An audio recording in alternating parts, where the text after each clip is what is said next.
I'm sharing with you today how you can move in and out your protein, carbs, or fat sources, which are your macros. I'm macro coach. I start most of my clients on a meal plan, especially if they're not familiar with macros. And then after they're on the meal plan for a good 10 to 14 days, then I will introduce how to macro coach. And so it sounds confusing, but it is very, very simple once you get the hang of it. I do recommend logging your food and scaling your food with a food scale starting out, because how do you know how much is 100 grams or 125 grams or 4 ounces or 6 ounces? And then once you learn that, you can eyeball it, but I do encourage you to do that. So let's say that I tell you 30 grams of protein at each meal. Well, this right here has 25 grams of protein. I don't like clients to drink their protein, but sometimes we have to. We're busy, or that is the hardest macro to get in. So remember, your macros make up your calories.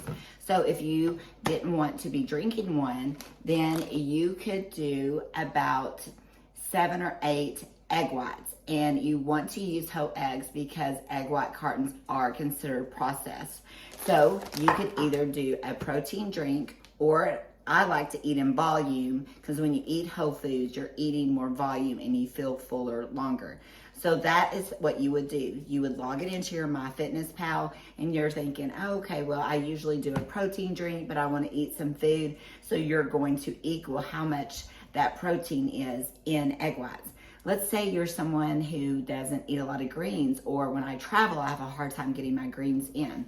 Well, you can take 1 scoop of a green supplement to 2 scoops of, or 2 handfuls of fresh spinach. So that is interchanging your macros. Whatever I've given you, or if you figured them out on your own, or if you've ever had another coach and you want to move in and out your macros. Well, let's say we have some carb sources. Well, you could do a banana is around 27 grams of carbs. Well, that would be the same as these lightly salted rice cakes are 7 grams.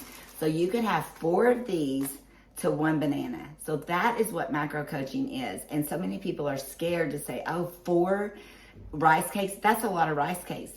These are equivalent. So if your macro says for a pre-workout for you to have a banana or an apple, know that you could have 4 of these, or you could have 2 or 3 of these, because the flavored rice cakes have more carbs in them.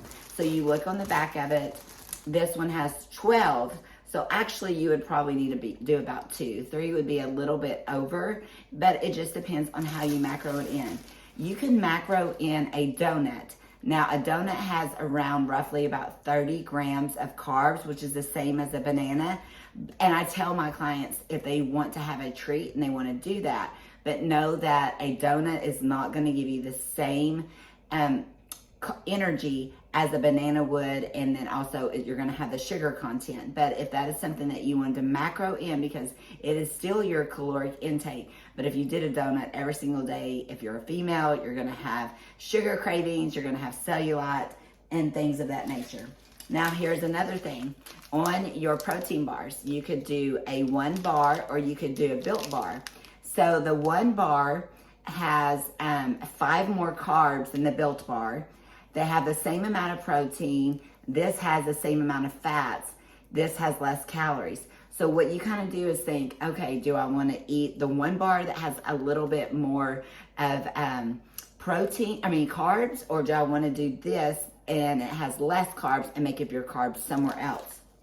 Now, another thing is your protein. Remember, protein is your first macro you always need to be eating.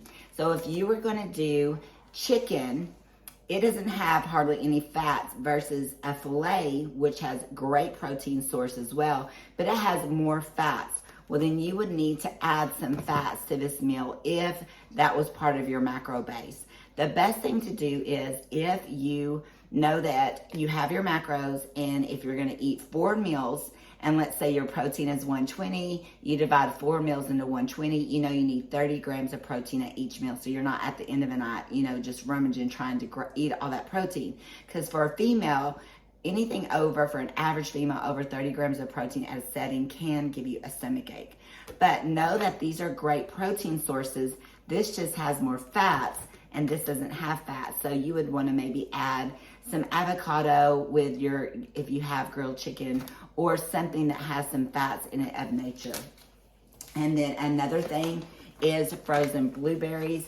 Very, very, everyone should be eating their fruit, and especially frozen. It's great for hormone health. So a 1 cup of this is 17 grams, where this is 27 grams. So you could have 1.5 cup of frozen blueberries. That would be equal the same as a banana. So do you kind of see how you can change foods in and out?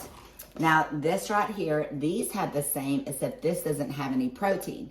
So what I tell my clients is, if they want to eat the Kodiak protein pancakes, they're good to go. But if they want to eat the cream of wheat, but they want to equal this out, then they need to add a scoop of protein powder to this, so that these will be the same macros, so that you can change these out. So I hope that helps explain how macro coaching works. If you start with a meal plan, but you want to change things in and out, then that is how you do it. You may have to make some tweaks along the way if you want to enjoy certain foods.